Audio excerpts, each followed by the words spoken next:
After the crash of 2008, I'd fallen on hard times. Really hard times. I'd lost my home and my marriage, which was kind of on the slide anyway, and now I was on the road. Not beatnik style, more like on the brink of starvation style. About the one saving grace was that I never took to booze or drugs. Not really my style. So the pittance of social security payments would just about keep me from starving, but I didn't have a roof over my head. I live in a part of the country where it gets cold in the winter, so once the season turned, I couldn't sleep outside anymore. With the economy being in ruins back then, there was usually somewhere vacant. It could be a battle to find somewhere for more than a few nights though. Then I'd have to start all over again. One night in the winter of early 2009, I was in that position. It was getting really cold, and I wasn't in a very good part of the city. Now, people would probably be as intimidated by me as I was by them. Even still, it's dangerous being a homeless person. I saw a deserted warehouse, which had a sign on it advertising that they were going to turn it into some gentrified lofts. But there was no security or evidence of any building work around, so I figured the project had probably crashed along with the rest of the economy. Even if there was some sort of security, I really was past caring at that point. And getting arrested and put in a warm cell for the night would be a jackpot. I climbed through a gap in a boarded up doorway. Walking in, I found myself in a completely vacant lower level. Just 4 walls and a concrete floor. I was expecting to find other homeless people, but maybe they thought the place was secured. The entire space had been cleared out, and I was staring at about 10,000 square feet of emptiness. This was better than outside, but not much. Cold air was drafting through the empty space, and my sleeping bag was about as thick as a tablecloth. I noticed a set of stairs heading up to a higher floor, so I set out for them. As I did, I thought I heard movement from the floor above. A footstep or something dropping, perhaps. I stopped and stood still, listening out. Complete silence. I dismissed it and continued on towards the stairs. I made it up to the second floor, moving silently. My shoes were so old and worn that I was practically walking barefoot at this point. Now that can be a good thing or a bad thing. Good if you want to go undetected, but bad if you surprise someone who might react very badly. As I set foot on the upper floor, my spirits rose.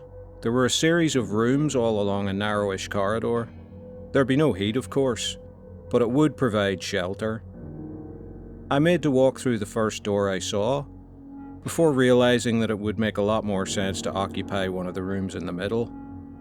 There may not be much warmth in the building, but it would be much warmer at the centre where the wind couldn't whistle through. I moved silently towards the centre of the rooms in the corridor, and then stopped. I thought about which room to go in before deciding that one was as good as the other, so I purposefully grabbed the handle and walked in. Then everything seemed to freeze, as though the world just stopped. The door opened into an empty office space. Though the light was dim, what I saw was unmistakable. A tall, dark figure stood in the corner of the room, looking down. He was looking down on another dark figure, who was kneeling over a body, stretched out motionless. The heads of both of the figures snapped towards me as they turned around. The tall, dark figure's face contorted with rage. The kneeling figure was a ball of hair with a mouthful of rotting teeth that snarled at me. The face was so hideous, I wasn't even sure if it was human. He screamed, "Get out!" Startled by this, I sprang toward the corridor, noticing out of the corner of my eye that the tall dark figure was setting off in pursuit. I hadn't attempted to run in my pitiful shoes before, and of course, when I tried to get the hell out of there, a flapping part of the sole tripped me up. As I hit the ground, I quickly turned around to see the tall dark figure advancing towards me with a steely flash in his hand. In a second he was above me, but I instinctively kicked up my feet and pushed him stumbling back down the corridor. As I tried to get up, I noticed a piece of metal piping beside me. As the tall, dark figure advanced again, I hurled it with all my might. And to my amazement, my aim was perfect. It struck him squarely in the head, sending him reeling onto the floor. Wasting no time, I staggered downstairs and out of the warehouse, assuming these people or things or whatever they were would be after me. I kept moving all night from one end of the city to the other. By the next morning, I was hitchhiking my way out of state. I never went to the police. Don't ask me why, I guess it's kind of a homeless person's code. I don't know what was really going on that night, and I don't want to know. Occasionally it comes to my mind, but I've turned my life around now. I'm married with a couple of wonderful kids, living a suburban lifestyle. No one even knows that I was once a bum, and that one night I witnessed something horrifying.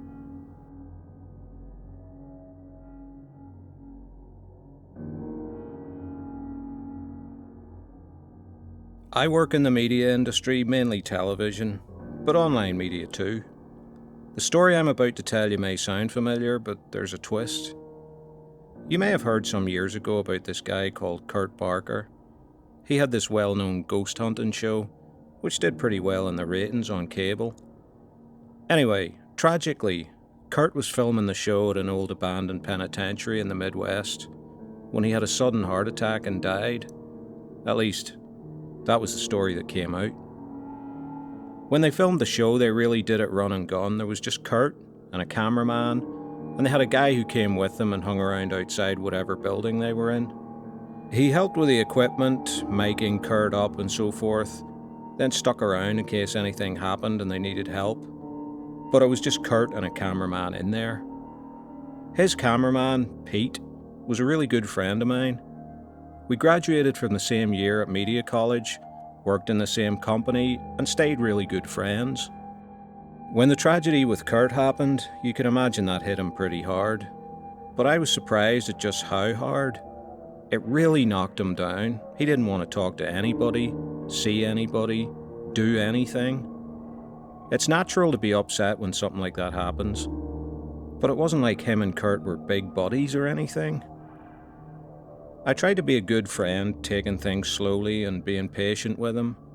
Sometimes I would just go and sit with him in his apartment. He'd stare out the window and say nothing from the moment I arrived till the moment I left.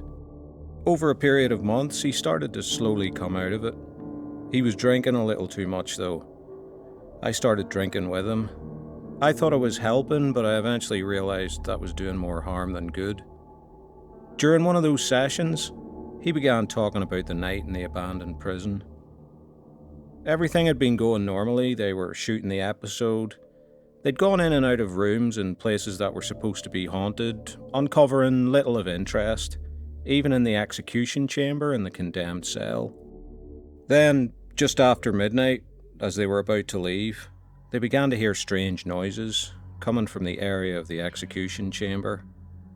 Kurt thought it was too good to miss, and Pete confirmed that he had enough battery and memory to keep shooting. So they hurried back to the area. Pausing to set up the shot and do the piece to camera, Kurt said his lines and then he pulled open the heavy steel door to the execution chamber. Pete stepped to the side as the door swung open, with a side profile of Kurt and the door in shot. Then as the door came fully open, through his viewfinder, he saw Kurt's face wide-eyed in sudden terror, and he let out a horrifying, blood-chilling scream before falling to the floor, stone dead. Pete put down his camera and tried to help Kurt, but it was obvious there was nothing he could do. Then, without pausing to pick up the camera, he turned and looked inside the chamber to see what Kurt had seen. "What was it?" I asked, my heart pounding. "What was it?" Pete opened his mouth slowly, as if trying to put into words something that was almost impossible to describe. His face contorted in terror, and he let out a scream before burying his head in his hands. I stayed silent, cursing myself for bringing that night back to him. We never spoke of it again. Pete had something of a relapse after that. One day, he abruptly quit his job, disappeared from his apartment, and I've never seen or heard from him again.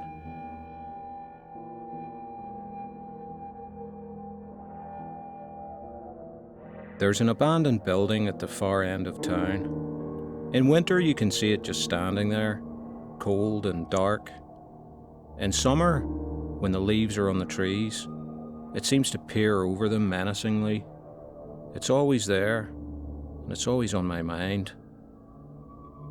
No one seems to know what it was. It's been abandoned for that long. My dad says it was an asylum for the criminally insane. He also says to stay away from it. Many years ago, a kid from his high school was believed to have gone missing there. Dad wasn't sure if he really went missing at all. He was kind of the class weirdo. He'd run away from home before, and he'd been seen in and around that abandoned building, sleeping rough. Then one time, he disappeared for good. Maybe he just hit the road, maybe not. Dad said it was better not to take chances. But my bedroom window looked right out on that old abandoned building. On long summer nights, I'd be watching TV or playing video games, and I just couldn't stop looking out at it. The darker it got, the more I looked. It gave me a little chill of fear and excitement.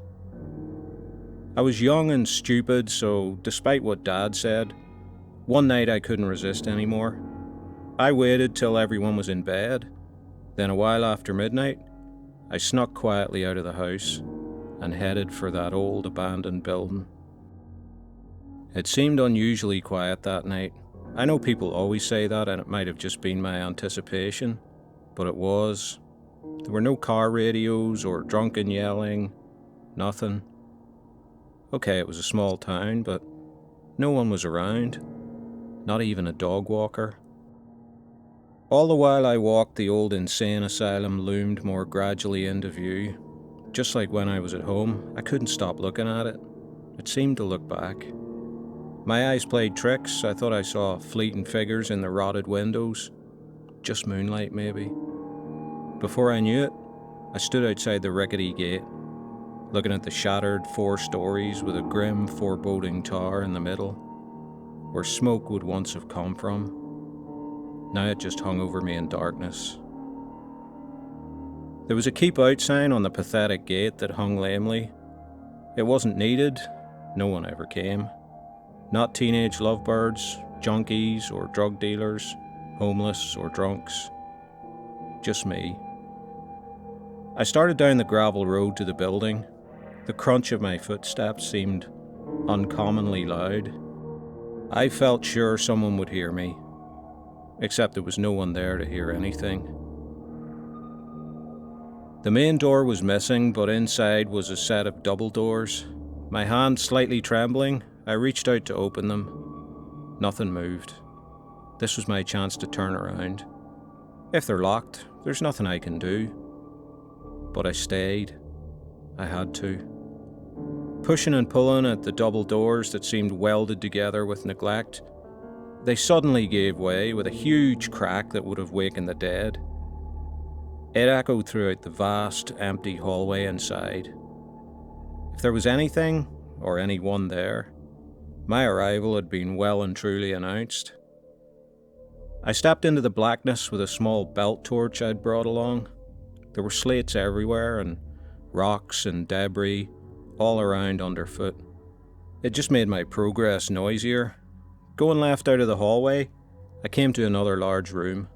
I was surprised to see furniture, easy chairs, sofas, an old coffee table with a backgammon board on it, an ancient radio in the corner. I'd expected the place to be vandalized. Then it dawned on me, no one ever came here. It was obviously some sort of patient lounge or staff or visitor lounge. I continued into a connecting room. It was much the same. I felt bolder. Now I was going to head upstairs. Then it happened.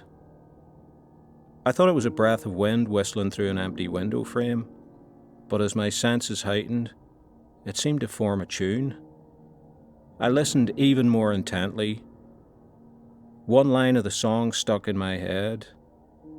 You belong to me. I thought I'd spoken it for a moment, but I wasn't speaking.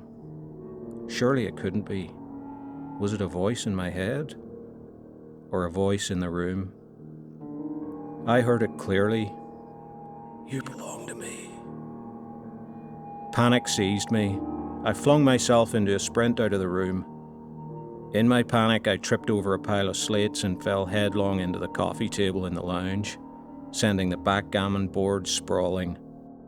Stunned, I looked up, and in my stunned state thought I saw a sneering figure of a very old man in one of the chairs. I heard a voice say, "Once you come, you'll never leave."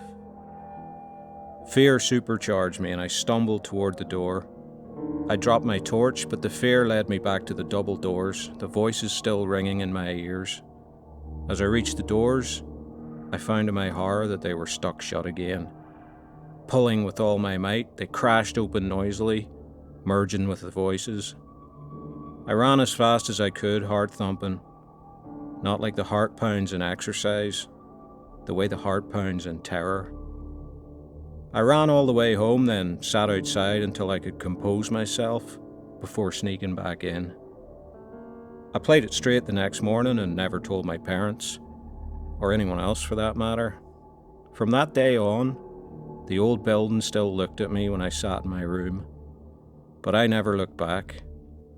And if anyone ever asked me about the place, I said stay away.